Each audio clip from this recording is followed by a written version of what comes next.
Welcome back, video creeps! I've been such a dirty little tease about this video. The truth is, I wanted to get it out to you guys a lot sooner. I didn't mean to dangle the carrot in front of your face or anything. As some of you know who follow me on social media, my charger broke. A broken charger means that I can't turn on my laptop, which means I can't edit. But I want to thank everybody who came out and reached me so that way they can offer to buy me a new charger. That was really fucking sweet. So thank you. That was really nice. But alas, I've gotten a new charger. And now Video Creep is back from the dead. Laptop.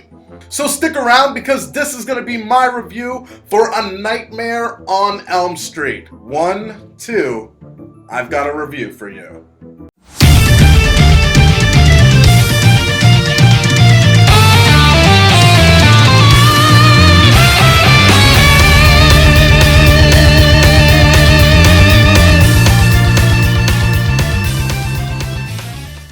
So first and foremost, I want to just talk about how this franchise has a very special place in the Video Creep's heart. This is actually one of the first horror franchises that I ever owned, kinda. My cousin lent me her Nightmare on Elm Street box set, and then I guess forgot about it because I had this thing for like years. But then like one random day she came back for a visit and noticed it in my room and like took it back, destroying me because I fucking loved having it. It was one of those things as like a little kid, I just like felt cool for having it around me. I remember I used to like take pictures of my toys as a little kid, and I used to put that thing in the background to like prop up my toys. It was a flex. I kept it right between my copy of Bill and Ted and Spider-Man, and this installment in particular, I watched quite a bit as a little kid. Can I say that this one is my favorite Nightmare on Elm Street of the lot? Well, I'm going to be doing a ranking video of Nightmare on Elm Street a little bit further down the line. So until then, let's talk about this awesome intro.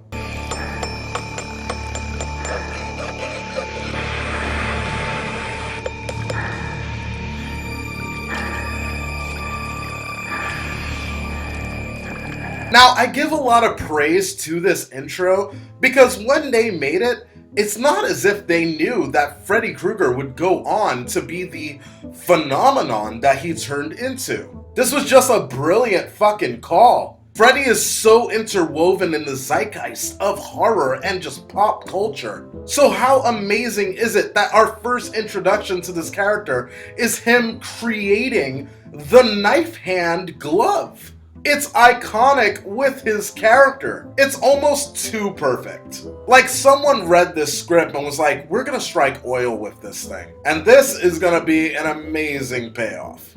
Either that or that's a fucking really happy accident. Like it's a cool intro on its own, but knowing what's going on in this intro, that makes it iconic. Something to note, or rather something that I notice, is that while Freddy is crafting this, his hands aren't burned. So this intro is actually like a flashback scene. I don't know, I just felt like that was worth mentioning. We cut away from this intro and we see a blonde girl running down a hallway. She looks like she is around machinery and shit, and she is not dressed appropriately to be around said equipment.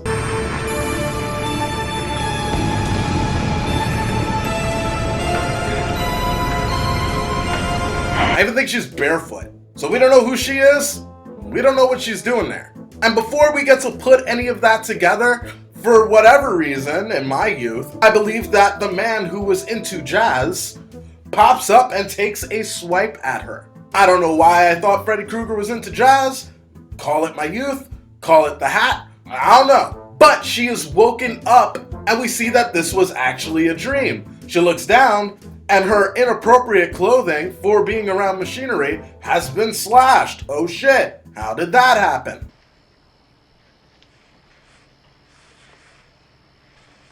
No, if that's a dream, it's pretty suspect. And that's one of the things that I think this movie doesn't get enough credit for. This movie really plays around with your perception of reality. And I'm kind of going to be darting around a little bit about the mythos of Nightmare on Elm Street, because by this point, if you're watching this, I imagine that you've already seen the movie. Or movies. But once we see that Tina, who is the blonde girl in this movie, once you see that she's woken up and she's on her way to school, you see the same three little girls who play jump rope like right outside of her house. 4, then lock your door. 5, 6, grab your crucifix. So what the fuck? Are we in the real world? Is this still a dream? What to think? This is what I mean by this movie playing around with your perception of reality. You're constantly shifting between the dream world and the real world. And at times, I think that gets kind of muddy. Now we can just slip into the place of our dead selves in this reality, and everything will be fine. Rick, what about the reality we left behind? What about the reality where Hitler cured cancer, Morty? The answer is don't think about it. Now pick up your dead self and come on.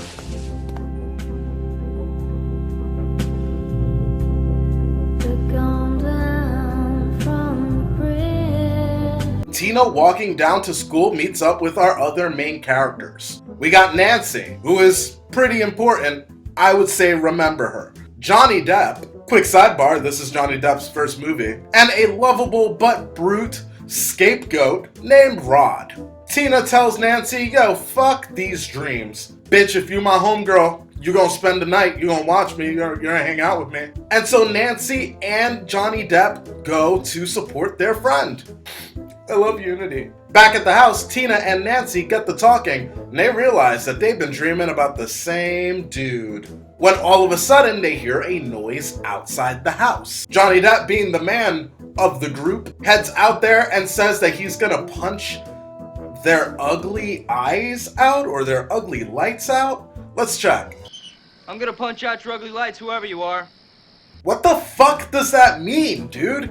But it's revealed that it is just Rod having a nice barb at their expense. Ironically, something that he can't handle himself. What's going on here? An orgy or something? Maybe a funeral, dickhead. It's just a sleepover date, Rod. Relax. In any case, the group decides that they're all going to spend the night in the house together. And it's an 80s movie about a bunch of teenagers who are in a house together. So motherfuckers is fucking. Rod knows this and he goes, look, we're gonna go take mom's bed. You guys can have the rest of the house. What a fucking weird thing to say. I don't know, like if I was trying to fuck some chick, I don't know if my game plan would be, hey, let's go lay in your mom and dad's bed. I wanna fuck you like your father? Like, what's the game here? I imagine Tina would wanna fuck on her own bed. Then again, I guess one could argue that it's because mom and dad probably have a bigger bed. But Rod, how big do you think your dick is? Now they bang it out and it's all fun and games until Tina and Rod fall asleep. And once again, Tina finds herself in the dream world, where she is now being followed by accordion arm Freddy Krueger.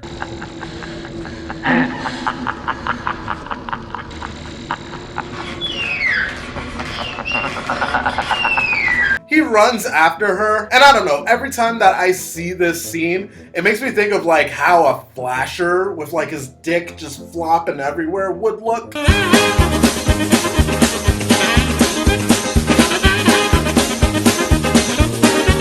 As funny as that is, this scene is actually kind of no fucking joke. Freddy is just so fucked up in this scene. He's chopping off his own fingers. At some point, Tina is like putting her hand on his face and it rips off. But 1000% the most memorable thing about this scene has to be, you know, I can't even explain it. I'm just gonna show it to you.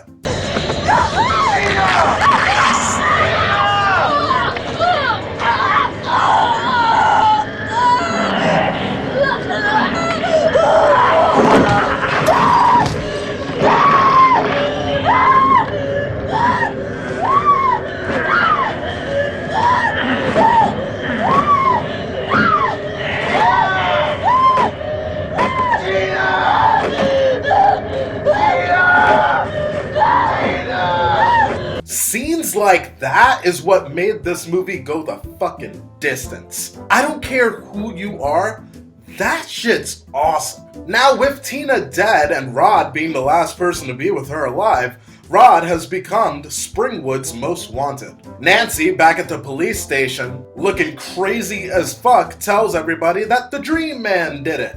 And they tell her she needs to calm that all the fucking way down. The next day, Nancy decides that she's not staying at home, she's going to school, and she gets momentarily kidnapped by a runaway Rod. I'm not gonna hurt you. I'm not gonna hurt you. They're gonna kill me for sure. Nobody's gonna kill you. Did you do it? I never touched her. Metaphorically pinky swearing to Nancy that he did not kill Tina. And Nancy, sleep deprived and all, was like, I believe you. Pfft, bitch, you crazy. I wouldn't believe that. But oh shit, this was all a ploy. Nancy was being watched by the police, and all the king's horses and all the king's men took Rod to fucking jail. Hey look, it's Lin Shaye. Now, of course, Hamlet's response to this, and to his mother's lies, was to continually probe and dig. Just like the gravediggers. I love that bitch. Nancy falls asleep in class, and body bag Barbie Tina lures Nancy out of class like a pedophile does a child. Nope, you know what? Don't feel good about that one. I don't.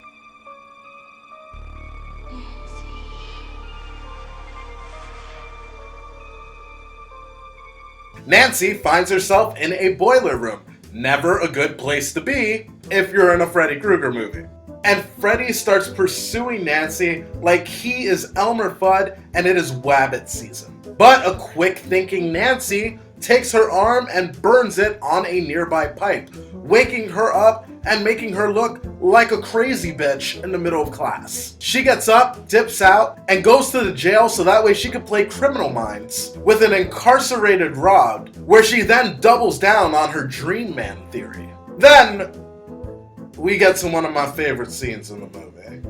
The adorable Nancy in a bathtub scene.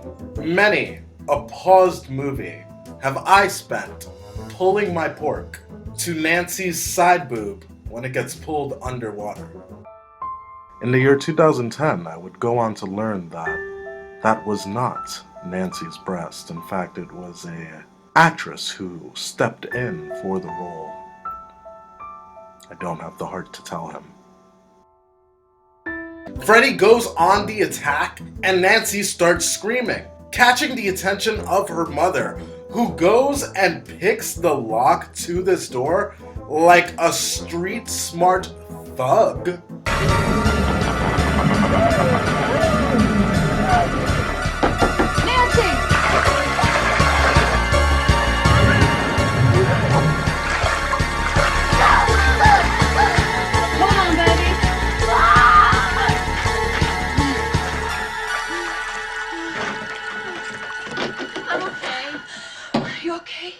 Where the fuck did you learn that shit? Mom's got secrets.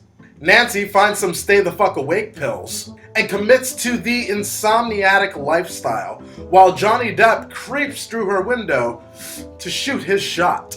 But stick around, cause we're going hunting.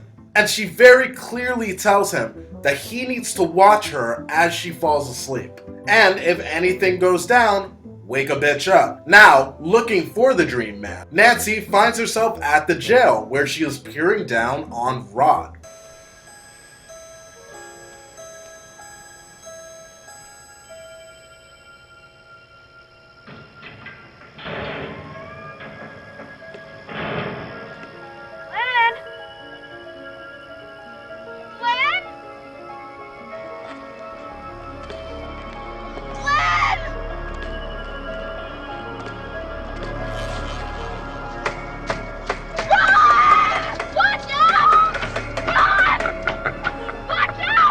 But before she can do anything, oh my god, the Dream Man appears. And he chases her all the way back to her house, where all of her stairs have been replaced with rice pudding.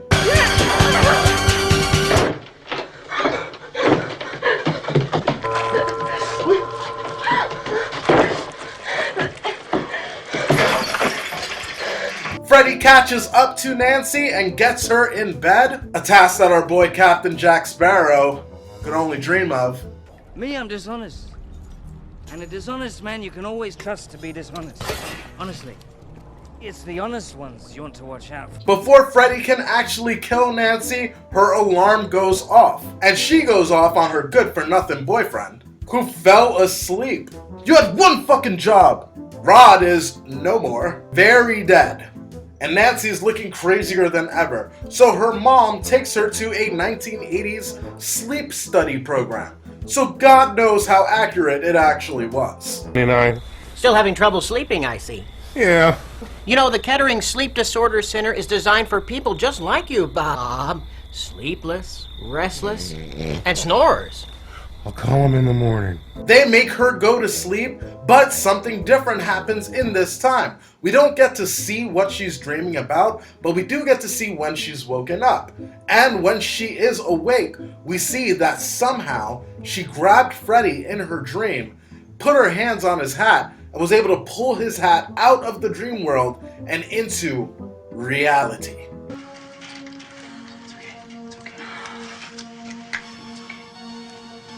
I brought something out from my dream.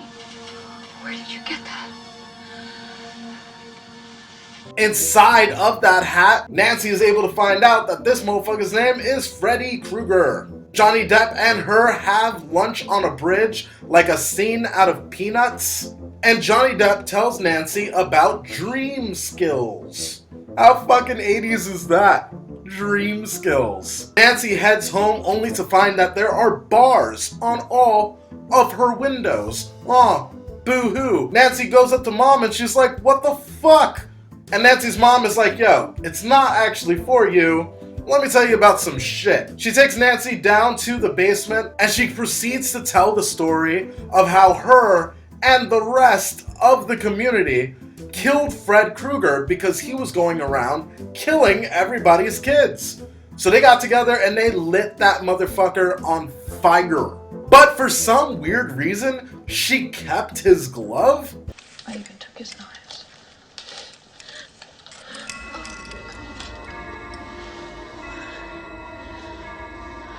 Now, they don't make mention of Nancy ever having a brother or sister that was murdered or anything, so I don't know why she kept his glove. It just seems a little, why'd you do that? It's a bit fucking creepy to keep a murder weapon of children within the confines of your home. What is going on? Nancy develops a plan to pull Freddy Krueger out of the dream world and into the real world, where he is susceptible to actual pain. She tries to bring her no-touch boyfriend into the fold, but Johnny Depp, being fucking useless, falls asleep, and bad things happen to him.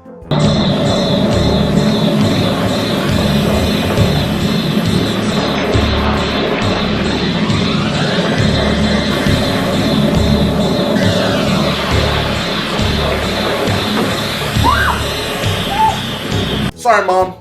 Johnny's a woman now. A newly single Nancy home alones her house with like booby traps and swinging hammers and shit. And now we're finally in the last leg of this movie, which is a little bit peculiar. We never see Nancy fall asleep, yet somehow she goes into her basement and then all of a sudden she's like in the boiler room again. And then Freddy like goes to chase her, but then she jumps off a ledge. But then she's like jumping off the roof of her house. Let me show you.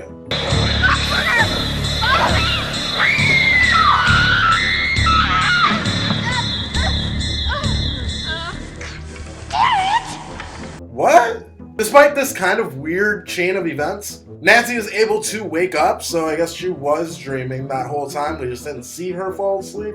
But again, this is what makes me think that they're constantly playing with the perception of reality. But in this state that we now see her, where she may or may not be awake, she was able to pull Freddy Krueger into the real world. And Freddy just falls into every single trap. He's like a bad cartoon in this scene.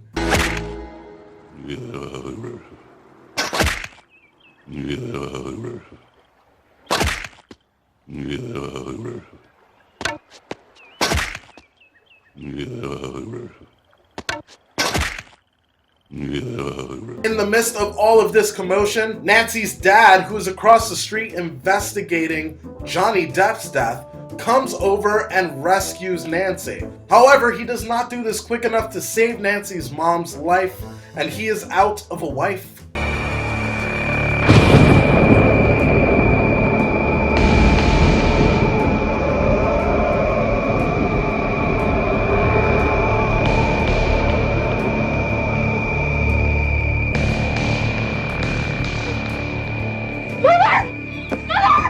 Boy, I'll tell you, those Tempur-Pedics are something else. Freddy Krueger comes out from the side of the bed after Dad goes away, and Nancy turns her back on him, honing into her dream skills. I want my mother and friend again. What? I take back every bit of energy I gave you. You're nothing. You're shit.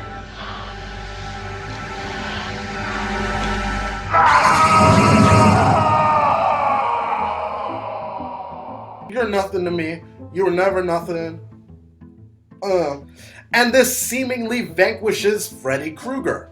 She walks through a door and we see a bright, beautiful day where Nancy's mother, who is alive, comes up to her and tells her, "You know what? I'm gonna quit drinking." Said every alcoholic ever. And we see Nancy's friends. They pull up in a red car and life is peachy. But that drop top comes back up and you see that it is colored like Freddy Krueger's sweater. Bye. Looking good, girl. What's going on? Hey, I'm not doing this. I'm not doing this. What's going on with the window?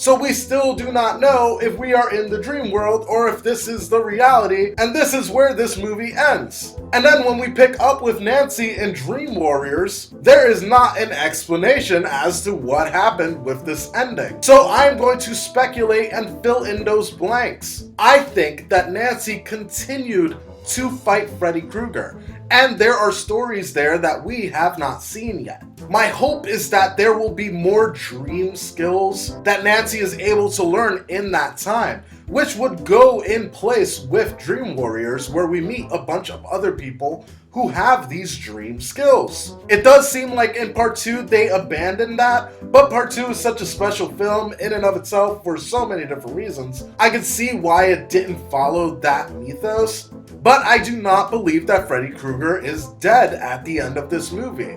But what do you think is going on here? I'm a big fan of this movie and this franchise. I will admit that I've seen this movie a bit too much. I'm a little desensitized to watching it. I probably don't need to watch Nightmare on Elm Street for another 10 years, to be honest. But it's the start of a legacy, and I'm feeling a very strong 9 for this film.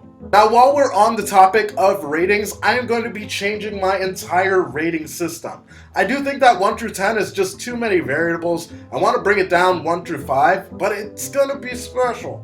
So I'm going to be making a video down the line talking about my new ranking system. So make sure that you keep an eye out for that. Also, if you haven't already, my competition is still open, and it will be for the next 2 or 3 weeks. I'm giving away a free 2018 Michael Myers NECA doll. And all you have to do is go to my last video where we break 500 subs and leave a comment.